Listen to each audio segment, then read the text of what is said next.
This rumor hits Toronto at the worst time. The offense is searching for answers, the lines are unstable, and now a major trade possibility is sitting on the table. One wrong move could break chemistry. One right move could save the season. The Leafs now stand in a moment where everything can rise or fall because of one swap. Reports say the Leafs are exploring a swap involving Michael Bunting and Matias Maccelli. The rumor connects Toronto to Bunting, who now plays with Nashville. Maccelli would move the other way. This would not be a minor shuffle. It would be a full reset of Toronto's first-line identity. And what it means for their scoring is even more serious. Michael Bunting is not new to Toronto. He played key minutes with the Leafs before, and his time on the top line brought steady scoring and tough play. He worked well with skilled forwards and helped drive plays around the net. His return could change the first line right away, and that possibility pushes the story further. Matias Maccelli, the player rumored to leave, has been known for speed, passing, and creativity. He moves the puck well and can help build rush plays. But his style has not fully matched Toronto's top-line needs this season. A trade would remove a younger, skilled forward and replace him with a veteran who already knows Toronto's system, and that shift brings even more questions. The reason this rumor stands out is timing. Toronto has looked for answers on offense. The first line has not been consistent. New pieces were added. Old chemistry changed. The search for scoring balance has continued for weeks. A move for Bunting would be a sign that the front office wants immediate results, and the urgency behind that says a lot. If Bunting returns, he brings something the Leafs know well: strong forechecking, pressure on defenders, and steady production beside top players. His style fits with high-skill forwards. He can support puck battles and protect plays in the offensive zone. That kind of fit can lift a whole line, and the effect could show fast. But trading Maccelli is a big choice. He is younger, with developing upside. He brings playmaking and zone entries the team could use long-term.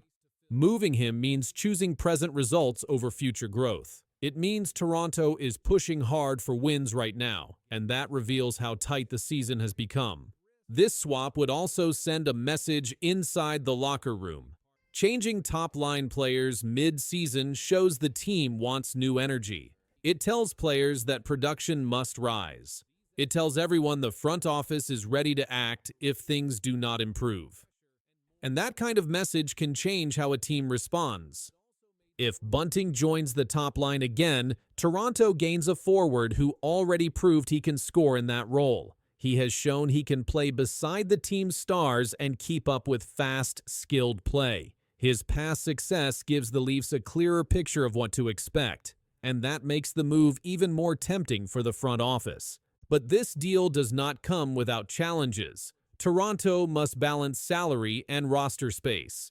Trades involving top six forwards affect every line underneath. A move like this impacts lineup structure, ice time, and power play roles. Changing one piece often changes many, and the ripple effect may be large. The rumor continues growing because both teams could benefit. Nashville gains a younger player with upside. Toronto gains a proven fit with top-line experience. Trade talks that meet needs on both sides become louder and more serious as the season goes on. And this one checks many boxes. For the Leafs, the top line has the pressure of scoring every night. Losing a key forward earlier in the year changed their setup. Maccelli was added to help fill that hole. His skill is strong, but the chemistry has not reached full strength. Bunting's return might solve that problem instantly, and that is why this rumor is getting attention. If the deal goes through, the Leafs could see an immediate shift in scoring style. Bunting adds pressure around the crease. He drives rebounds, wins battles, and makes plays in tight spots. These small actions often lead to goals. Toronto could gain more chances in front of the net, and more chances turn into big wins. But the risk remains clear.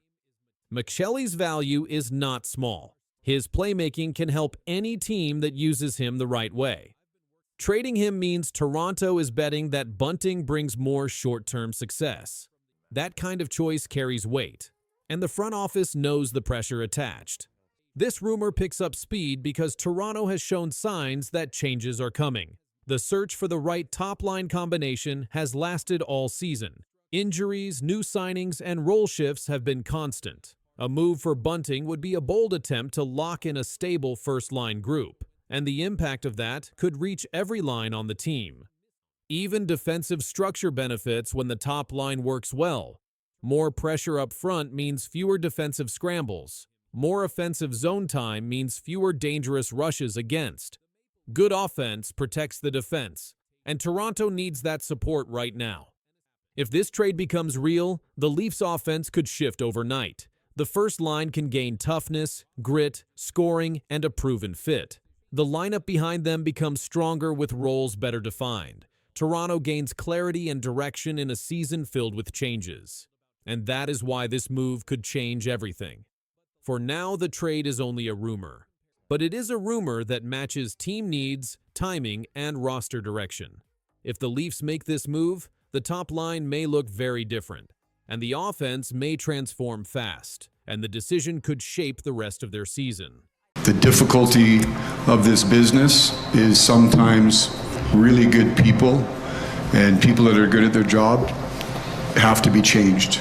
Something serious is happening inside the Toronto Maple Leafs right now. A new report shows Craig Berube may be on the edge of losing his job. The move is already spreading through the hockey world. The pace of this story is rising fast, and the next move could change everything for Toronto. Craig Berube became the Maple Leafs head coach on May 17, 2024. He took the job after the team moved on from Sheldon Keefe. His hiring was described as a shift towards stronger play and more structure. Before joining Toronto, Berube coached the St. Louis Blues. He won the Stanley Cup with them in 2019. He built a coaching record of 281 wins, 190 losses, and 72 overtime losses. But now the calm around that hiring has been replaced by sudden uncertainty. New reports say the Maple Leafs front office is considering a change. These reports state that management is reviewing options to replace Berube. These reports appeared as team results raised concerns this season. The talk did not slow after that win. Instead, the interest in a coaching change became stronger. Team performance over several weeks had not matched expectations for the roster. These expectations were high because the Leafs hired Berube to bring structure, pressure, and more direct play. A former Maple Leafs defenseman had also made strong comments about the team during a difficult stretch. He said the players were so mentally weak after several losses. That comment added more pressure on the team and the coaching staff. The statement spread across news circles and added weight to the idea that leadership changes might occur. When Berube arrived in 2024, Toronto's management said they needed a new voice. His plan was to raise the team's pace and intensity. He wanted the players to push harder on both offense and defense. He also wanted stronger habits in daily work and game planning. These changes were meant to shift the team into a more consistent style. But recent results have not matched the organization's goals. Analysts say Toronto expected stronger outcomes by this point in the season. This gap between expectations and results is a major reason the coaching change rumor has gained strength. Some insiders believe management is now at a point where waiting longer may no longer be an option. Right now, Craig Berube is still the active head coach. No official message has been released by the Maple Leafs. The team has not given any public notice about a final decision. Without a statement, reports remain focused on internal discussions. These discussions are enough to create major interest around the league. If a new coach is brought in, the Maple Leafs may change their lineup style. A new coach could adjust game systems. Player roles could shift. Team communication could change. Locker room energy could look different. All of these shifts can affect how the team performs in the second half of the season. The Maple Leafs wanted strong improvement this year. They wanted deeper results than in past seasons. The team's earlier playoff exits put even more weight on decisions this year. This pressure on the organization is one reason coaching choices are now under close review. Craig Berube's history shows he has led teams through difficult seasons. His time with the St. Louis Blues included a major turnaround. He led that team to the Stanley Cup after they were in last place early in the season. His strong record was one reason Toronto selected him for the job in 2024. The Maple Leafs wanted the same type of strong push. As Toronto looks at its its next steps, Craig Berube stands at the center of one of the biggest NHL storylines this week. His past achievements, his strong record, and his time with the Maple Leafs are now part of a larger decision. The names being discussed as replacements show how seriously the team is reviewing its options. The Leafs are working through this decision while under heavy pressure to win. The team has a talented roster. They have major star players. They have strong scoring ability and speed. But results so far have not matched the goals set at the start of the season. This is why the future of the coaching staff has become the focus of attention. Each new report adds more interest. Each game adds more weight. Each insider update adds more pressure. The team's next choice will affect how they play, how they prepare, and how they move forward this year. Craig Berube remains behind the bench as these discussions continue. The Leafs have not made any final public decision. Many people expect more updates soon. The story continues to develop. And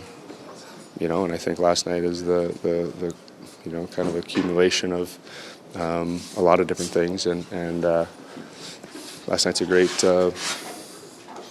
warning to the group what happens when you're not ready to roll. Something just shook the Edmonton Oilers locker room. After a crushing 9-1 loss, Connor McDavid stood up and called out his own team. He didn't dodge, he didn't sugarcoat. He said the Oilers were flat, no energy, no emotion. Coming from the captain, that means something. What he said next set the tone for the rest of the season. The Edmonton Oilers are under pressure. They've played 16 games this season, and their record stands at 6 wins, 6 losses, and 4 overtime losses. That's not what fans or the team expected.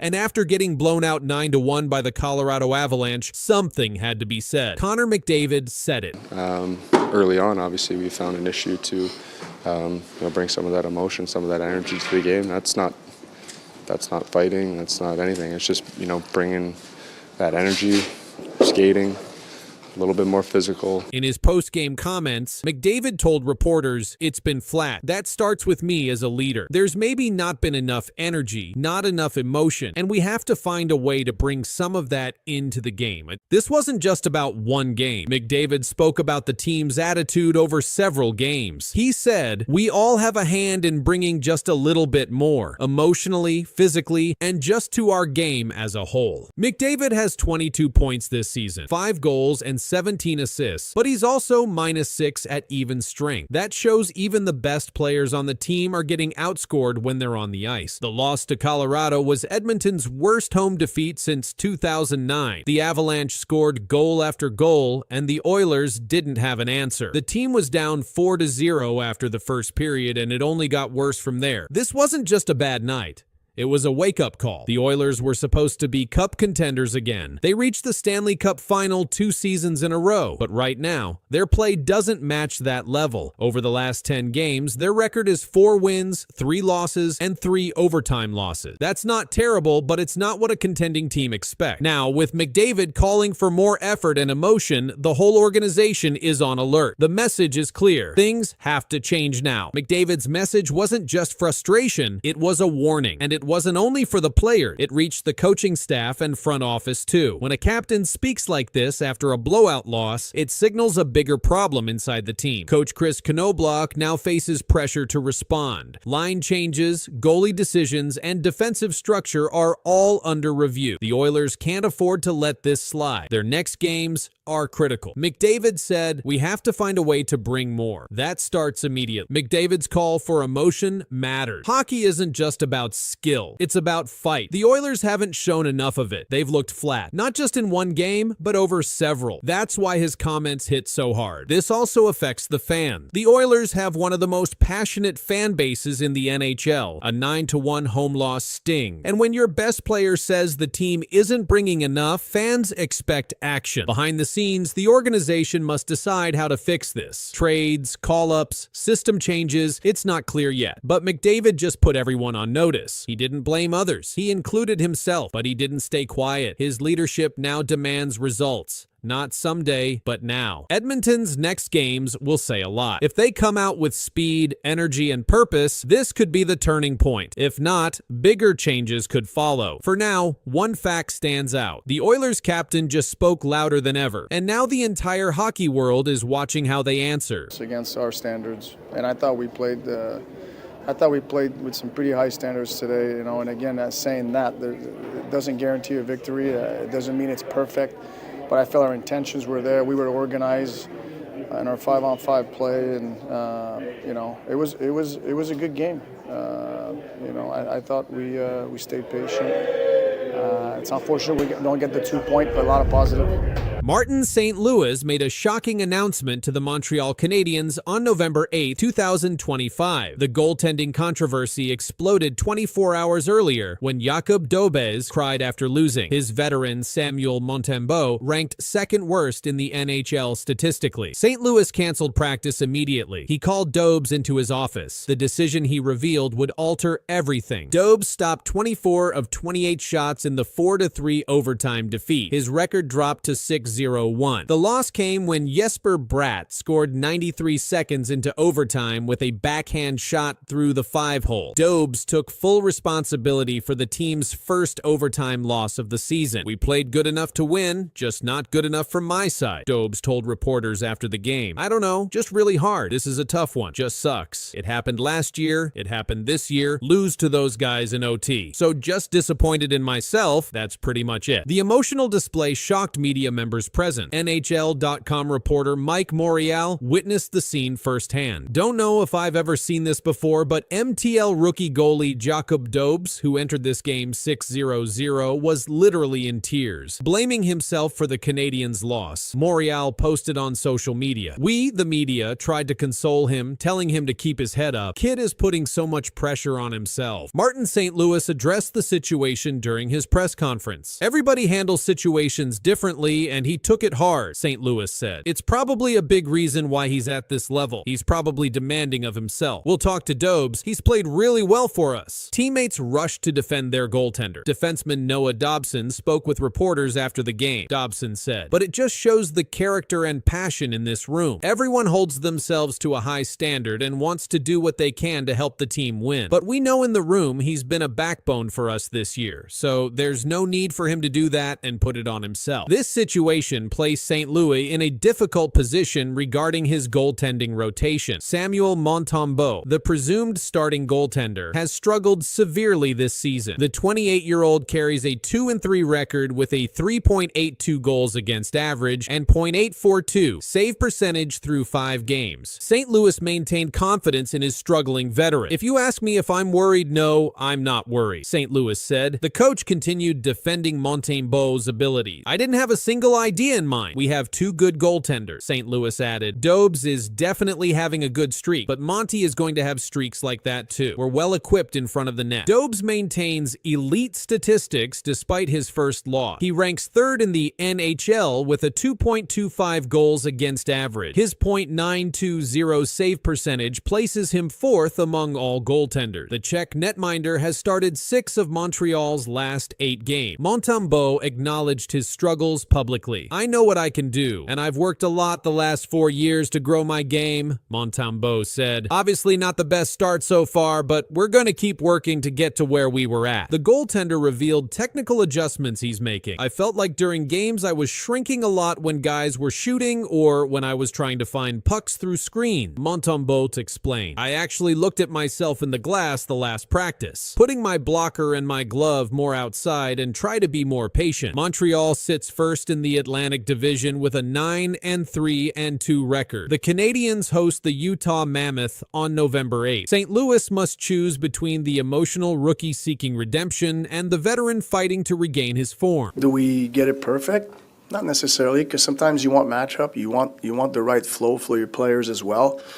So sometimes you're caught in between and you're trying to make a quick decision on the spot, and you're going to make mistakes at times. Martin St. Louis just sent shockwaves through the Montreal Canadiens. With one decision, the coach ended weeks of speculation about who controls the net. The announcement dropped like a live wire. Quick, clear, and final. The goalie order is no longer a secret, and the impact of this choice is already echoing across the NHL. St. Louis confirmed that Jakub Dobes would start in goal. The young Czech goalie entered the matchup undefeated. unlimited, with 5 straight wins and a save rate near .940. His calm play and low goals against numbers have been key in early victory. Across the rink, veteran Samuel Montembeault carried a losing record and had allowed more than 3 goals per game. The numbers told a clear story, and the coach acted on it. The decision marked a shift in Montreal's net. Dobesh had only joined the NHL the previous season, debuting with a 34-save shutout against the defending champion. Few goalies in team history had opened their careers that way. He followed that game with another strong performance against Colorado, building confidence each start. The team's staff and reporters began asking whether a true competition was forming between the two goalies. Montembeault, 28, has been Montreal's regular starter since last year. He played more than 60 games and kept his save percentage near .900. His experience made him the safe choice, but the team's recent struggles led to review. St. Louis said the team would rely on the goalie who gives them the best chance to win. He described both as good options, but added that internal competition was important for progress. Analysts described the move as the coach riding the hot hand. It wasn't a full change of starter, but it placed Dobesh in the spotlight. Reporters noted that it showed faith in youth and performance rather than seniority. Fans online reacted instantly. Some agreed that the rookie earned it. Others believed Montembeault deserved another chance to reset. Earlier in the year, the Canadiens extended Dobesh on a short contract worth just under $2 million,